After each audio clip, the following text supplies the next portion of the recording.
بسم الله الرحمن الرحیم دیارە ڕاگەاندنی کۆمەڵی ئیسلامی ئەتوانم بڵێم لە کات و ساتێکی زۆر هەستیاردا بوو بە تایبەتیش لەو کات و ساتەی کە سیستەمی حکومڕانی لە هەرێمی کوردستان بە ئاقارێکی زۆر خراپدا دەڕۆی ئێستاشی دەگەڵدا بێتن کە بەو ئاقارە خراپەدا دەڕواتن لەبەرەوە بە زەرورمانزانی بە پێویستمانزانی کە کۆمەڵی ئیسلامی ڕابگەێنین بۆی کە بتوانیتن سیستەمێکی حکومڕانی تەندروست هەوڵی بۆ بداتن و هەوڵی ڕوبەڕووبوونەوەی گەندەڵکاران و گەندەڵی بداتن و بتوانێتن لە ڕووی دامەزراوەیەکان و لە ڕووی سیستەمی دادگەری لە هەرێمی کوردستان ئیشی لەسەر ئەو تەوەرانە بکاتن و کۆمەڵی ئیسلامی ڕۆژ بە ڕۆژ ئەتوانم بڵێم لەو تەوەرانە بەرەو پێشتر چووە وەکو ئێستاش دەیبینین کە کۆمەڵی ئیسلامی جۆرەها فشاری لەسەر دروست کراوە بەڵام لەو ئامانجانەی کە بۆی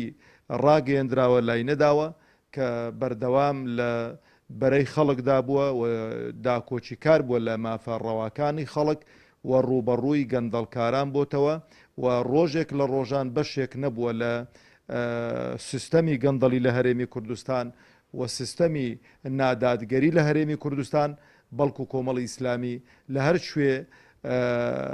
گەندەڵکارێک بوو بێتن کۆمەڵی ئیسلامی لە بەرەکەی دیکە بووە و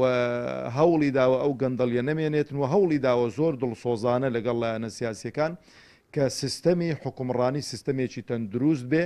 و دەسەڵاتداران خزمەتکاری خەڵک بن و دەسەڵاتداران بۆ خۆ دەوڵەمەندکردن دەسەڵات نەگرنە دەست بەڵکو بۆ چاکردن و باشکردنی ژیان و بژێوی خەڵک بێتن وە خوازیاریشم ئەو ئامانجانەی کە